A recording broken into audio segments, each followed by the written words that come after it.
أعوذ بالله من الشيطان الرجيم. بسم الله الرحمن الرحيم. سبحان الذي أسرى بعبده ليلا من المسجد الحرام إلى المسجد الأقصى الذي باركنا حوله لنريه من آياتنا إنه هو السميع البصير. وآتينا موسى الكتاب وجعلناه هدى لبني إسرائيل ألا تتخذوا من دوني وكيلا ذرية من حملنا مع نوح إنه كان عبدا شكورا. وقضينا إلى بني إسرائيل في الكتاب لتفسدن في الأرض مرتين ولتعلن علوا كبيرا. فإذا جاء وعد أولاهما بعثنا عليكم عبادا لنا أولي بأس شديد فجاسوا خلال الديار وكان وعدا مفعولا. ثم رددنا لكم الكرة عليهم وأمددناكم بأموال وبنين وجعلناكم أكثر نفيرا. إن أحسنتم أحسنتم لأنفسكم وإن أسأتم فلها. فإذا جاء وعد الآخرة ليسوءوا وجوهكم وليدخلوا المسجد كما دخلوه أول مرة وليتبروا ما علوا تتبيرا. عسى ربكم أن يرحمكم وإن عدتم عدنا وجعلنا جهنم للكافرين حصيرا. إن هذا القرآن يهدي للتي هي أقوم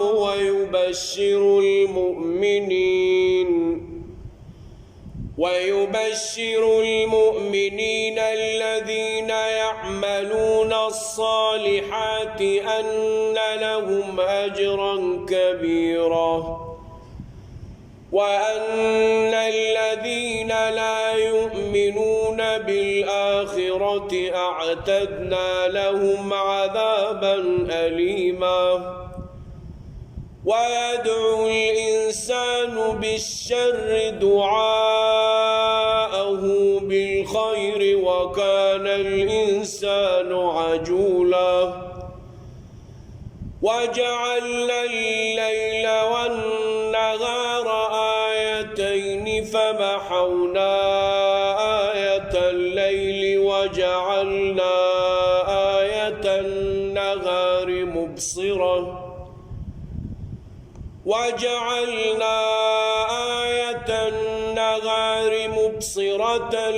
لتبتغوا فضلا من ربكم ولتعلموا عدد السنين والحساب وكل شيء فصلناه تفصيلا. وكل إنسان ألزمناه طائره في عنقه ونخرج له يوم القيامة كتابا يلقاه منشورا. اقرأ كتابك كفى بنفسك اليوم عليك حسيبا من اهتدى فإنما يهتدي لنفسه ومن ضل فإنما يضل عليها ولا تزر وازرة وزر أخرى وما كنا معذبين حتى نبعث رسولا وإذا أردنا أن نهلك قرية أمرنا متر فيها ففسقوا فيها فحق عليها القول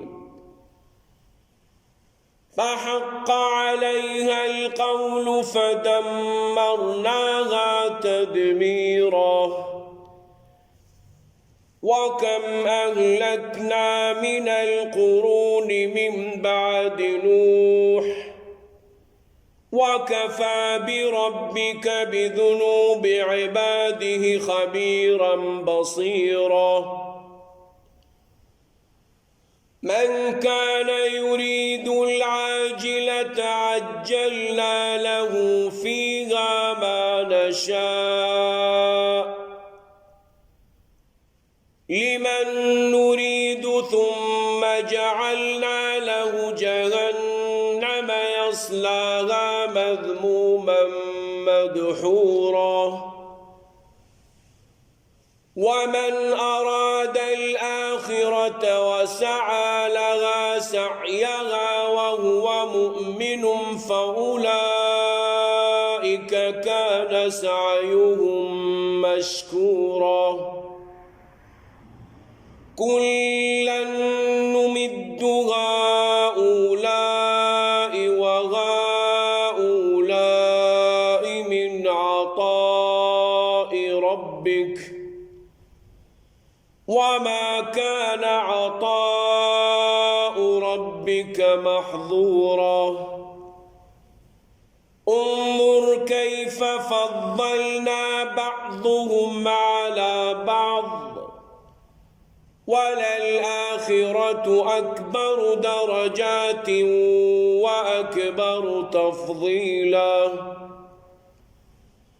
ولا تجعل مع الله إلها آخر فتقعد مذموما مخذولا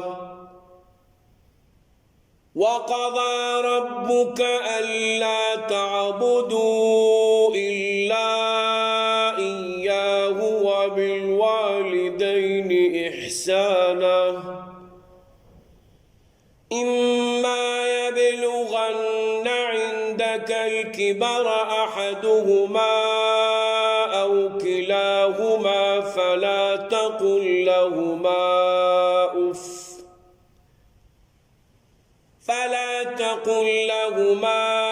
أف ولا تنهرهما وقل لهما قولا كريما واخفض لهما جناح الذل من الرحمة وقل رب ارحمهما كما ربياني صغيرا ربكم أعلم بما في نفوسكم إن تكونوا صالحين فإنه كان للأوابين غفورا وآت ذا القربى حقه والمسكين وابن السبيل ولا تبذر تبذيرا إن المبذرين كانوا إخوان الشياطين وكان الشيطان لربه كفورا وإما تعرضن عنهم ابتغاء رحمة من ربك ترجوها فقل لهم قولا ميسورا ولا تجعل يدك مغلولة إلى عنقك ولا تبسطها كل البسط فتقعد ملوما محسورا إن ربك يبسط الرزق لمن يشاء ويقدر إنه كان بعباده خبيرا بصيرا ولا تقتلوا أولادكم خشية إملاق نحن نرزقهم وإياكم إن قتلهم كان خطأ كبيرا ولا تقربوا الزنا إنه كان فاحشة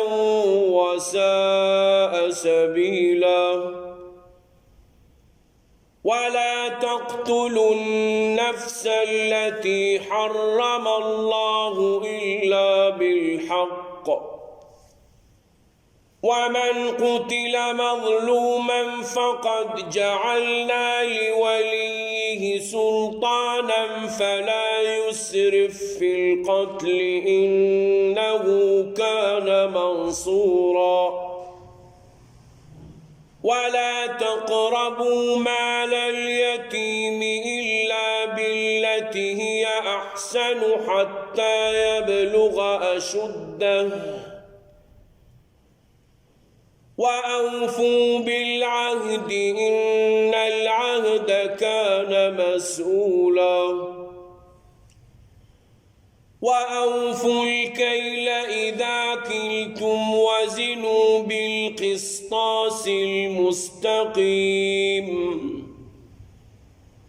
ذلك خير وأحسن تأويلا ولا تقف ما ليس لك به علم إن السمع والبصر والفؤاد كل أولئك كان عنه مسؤولا ولا تمش في الأرض مرحا إنك لن تخرق الأرض ولن تبلغ الجبال طولا كل ذلك كان سيئه عند ربك مكروها ذلك مما أوحى إليك ربك من الحكمة ولا تجعل مع الله إلها آخر ولا تجعل مع الله إلها آخر فتلقى في جهنم ملوما مدحورا أفأصفاكم ربكم بالبنين واتخذ من الملائكة إناثا إنكم لتقولون قولا عظيما ولقد صرفنا في هذا القرآن ليذكروا وما يزيدهم إلا نفورا قل لو كان معه آلهة كما يقولون إذا لابتغوا إلى ذي العرش سبيلا سبحانه وتعالى عما يقولون علوا كبيرا يسبح له السماوات السبع والأرض ومن فيهن وإن من شيء إلا يسبح بحمده ولكن لا تفقهون تسبيحهم إنه كان حليما غفورا وإذا قرأت القرآن جعلنا بينك وبين الذين لا يؤمنون بالآخرة حجابا مستورا وجعلنا على قلوبهم أكنة أن يفقهوه وفي آذانهم وقرا وإذا ذكرت ربك في القرآن وحده ولوا على أدبارهم نفورا نحن أعلم بما يستمتعون به إذ يستمعون إليك وإذ هم نجوى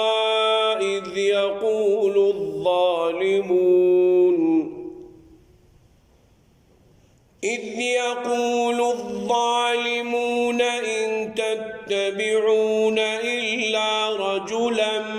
مسحورا انظر كيف ضربوا لك الأمثال فضلوا فلا يستطيعون سبيلا وقالوا أإذا كنا عظاما ورفاتا أإنا لمبعوثون خلقا جديدا قل كونوا حجارة أو حديدا أو خلقا مما يكبر في صدوركم فسيقولون من يعيدنا قل الذي فطركم أول مرة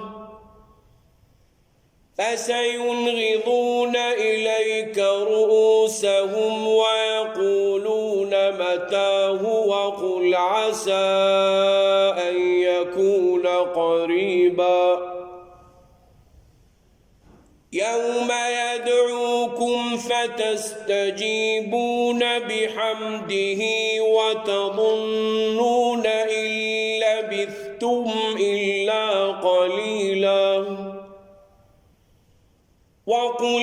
لعبادي يقولوا التي هي أحسن إن الشيطان ينزغ بينهم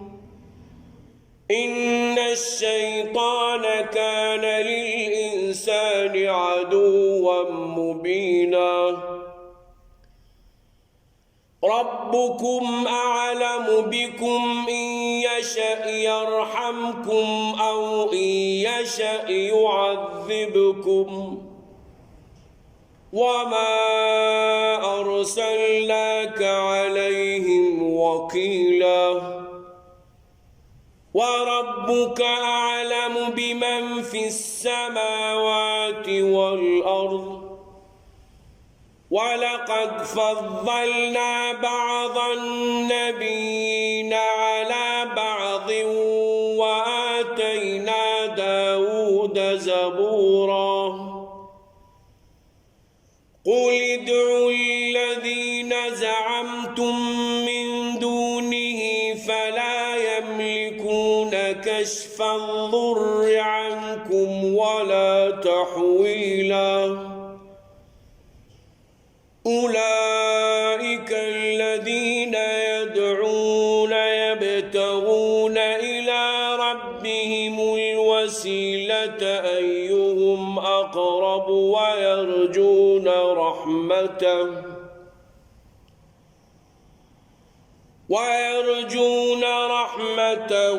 ويخافون عذابه إن عذاب ربك كان محذورا وإن من قرية إلا نحن مهلكوها قبل يوم القيامة شديدا كان ذلك في الكتاب مسطورا وما منعنا أن نرسل بالآيات إلا أن كذب بها الأولون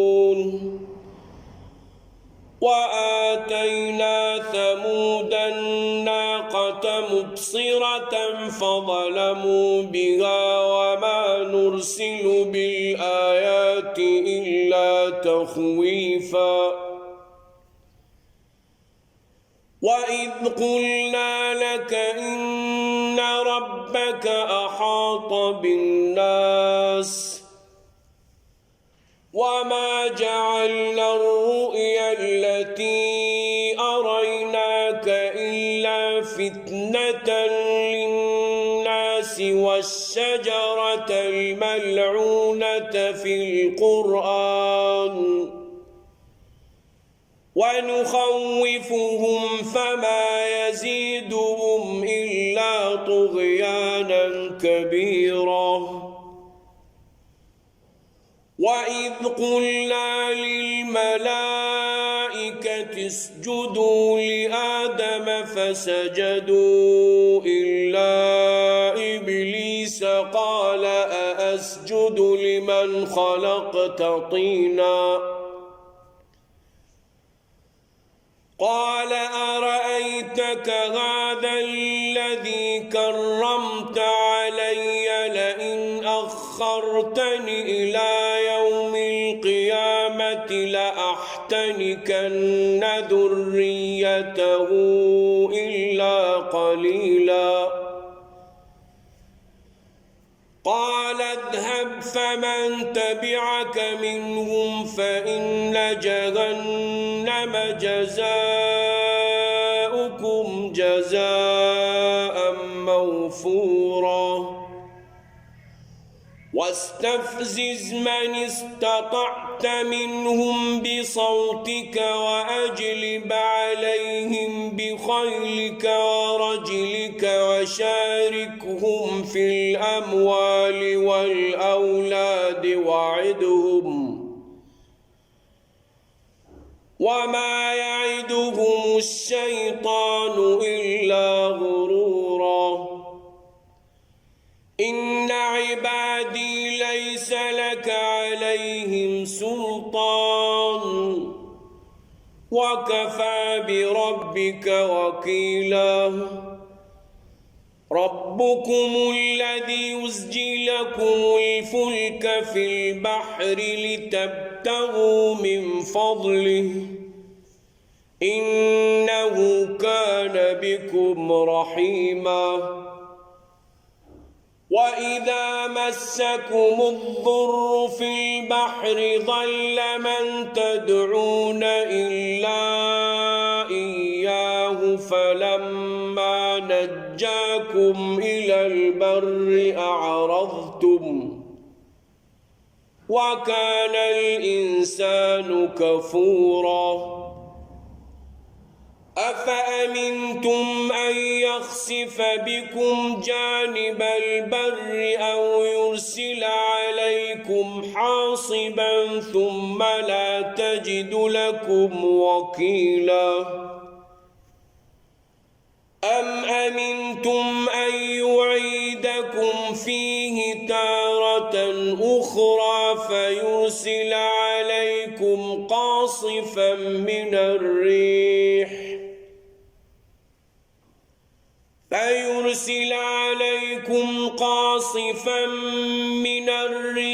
فيغرقكم بما كفرتم ثم لا تجد لكم علينا به تبيعا ولقد كرمنا بني آدم وحملناهم في البر والبحر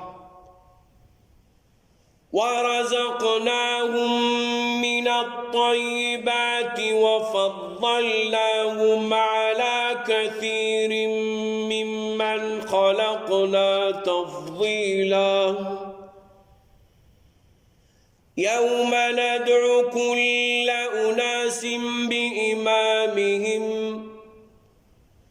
فمن أوتي كتابه بيمينه فأولئك يقرؤون كتابهم ولا يظلمون فتيلا ومن كان في هذه أعمى فهو في الآخرة أعمى وأضل سبيلا وإن كادوا ليفتنونك عن الذي أوحينا إليك لتفتري علينا غيره وإذا لاتخذوك خليلا ولولا أن ثبتناك لقد كدت تركن إليهم شيئا قليلا وإذا لأذقناك ضعف الحياة وضعف الممات ثم لا تجد لك علينا نصيرا وإن كادوا ليستفزونك من الأرض ليخرجوك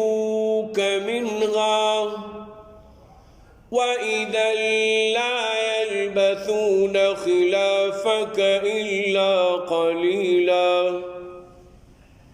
سنة من قد أرسلنا قبلك من رسلنا ولا تجد لسنتنا تحويلا أقم الصلاة لدلوك الشمس إلى غسق الليل وقرآن الفجر إن قرآن الفجر كان مشهودا ومن الليل فتهجد به نافلة لك عسى أن يبعثك ربك مقاما محمودا وقل رب أدخلني مدخل صدق وأخرجني مخرج صدق واجعل لي من لدنك سلطانا نصيرا وقل جاء الحق وزهق الباطل إن الباطل كان زهوقا وننزل من القرآن ما هو شفاء ورحمة للمؤمنين ولا يزيد الظالمين إلا خسارا وإذا أنعمنا على الإنسان أعرض ونأى بجانبه وإذا مسه الشر كان يئوسا قل كل يعمل على شاكلته فربكم أعلم بمن هو أهدى سبيلا ويسألونك عن الروح قل الروح من أمر ربي وما أوتيتم من العلم إلا قليلا ولئن شئنا لنذهبن بالذي أوحينا إليك ثم لا تجد لك به علينا وكيلا إلا رحمة من ربك إن فضله كان عليك كبيرا قل لئن اجتمعت الإنس والجن على أن يأتوا بمثل هذا القرآن لا يأتون بمثله بمثله ولو كان بعضهم لبعض ظهيرا ولقد صرفنا للناس في هذا القرآن من كل مثل فأبى أكثر الناس إلا كفورا وقالوا لن نؤمن لك حتى تفجر لنا من الأرض ينبوعا أو تكون لك جنة من نخيل وعنب فتفجر الأنهار خلالها تفجيرا أو تسقط السماء كما زعمت علينا كسفا أو تأتي بالله والملائكة قبيلا أو يكون لك بيت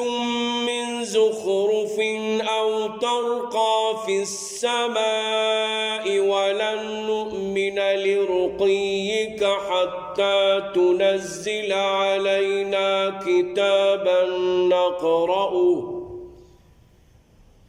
قل سبحان ربي هل كنت إلا بشرا رسولا وما منع الناس أن يؤمنوا إذ جاءهم الهدى إلا أن قالوا أبعث الله بشرا رسولا قل لو كان في الأرض ملائكة يمشون مطمئنين لنزلنا عليهم من السماء ملكا رسولا قل كفى بالله شهيدا بيني وبينكم إنه كان بعباده خبيرا بصيرا ومن يهد الله فهو المهتد ومن يضلل فلن تجد لهم أولياء من دونه ونحشرهم يوم القيامة على وجوههم عميا وبكما وصما مأواهم جهنم كلما خبت زدناهم سعيرا ذلك جزاؤهم بأنهم كفروا بآياتنا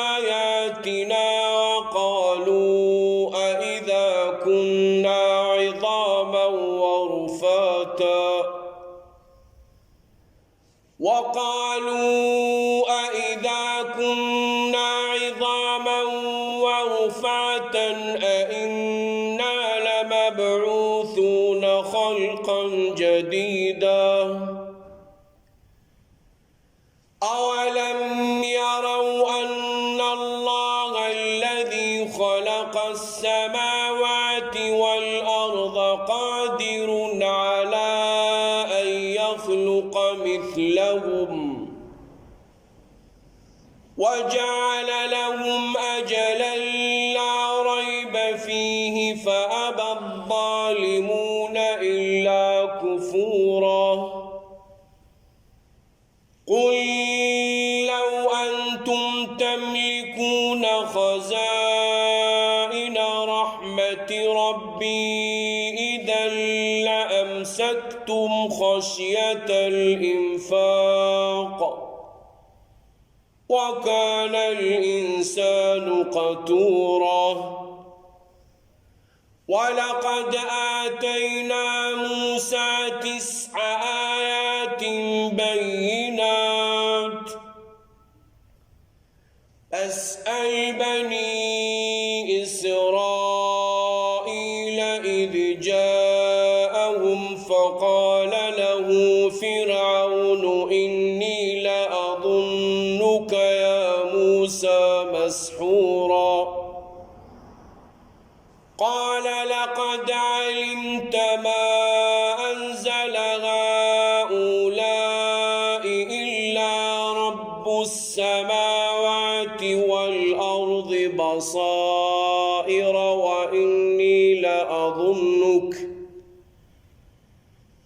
وإني لأظنك يا فرعون مثبورا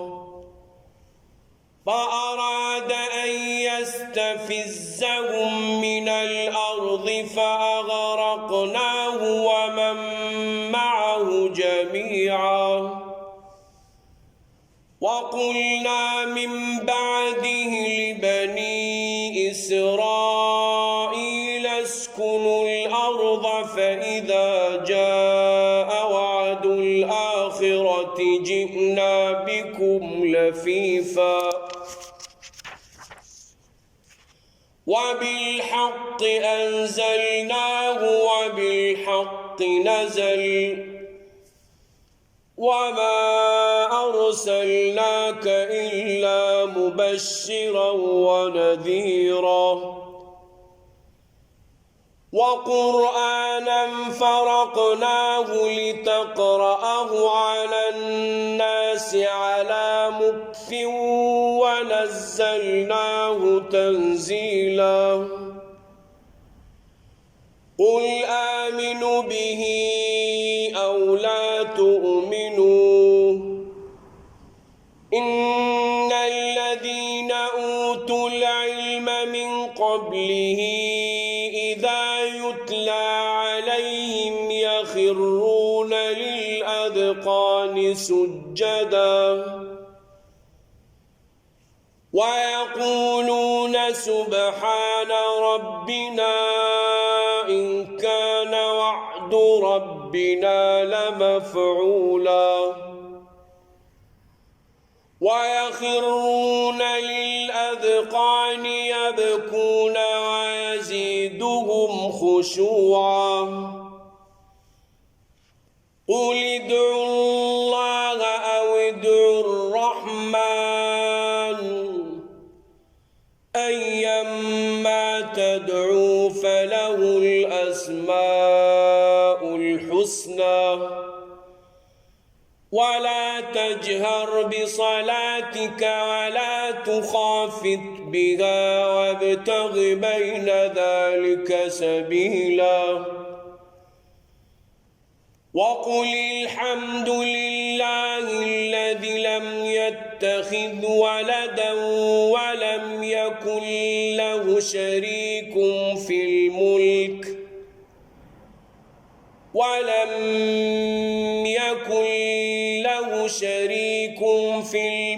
ولم يكن له ولي من الذل وكبره تكبيرا صدق الله العلي العظيم.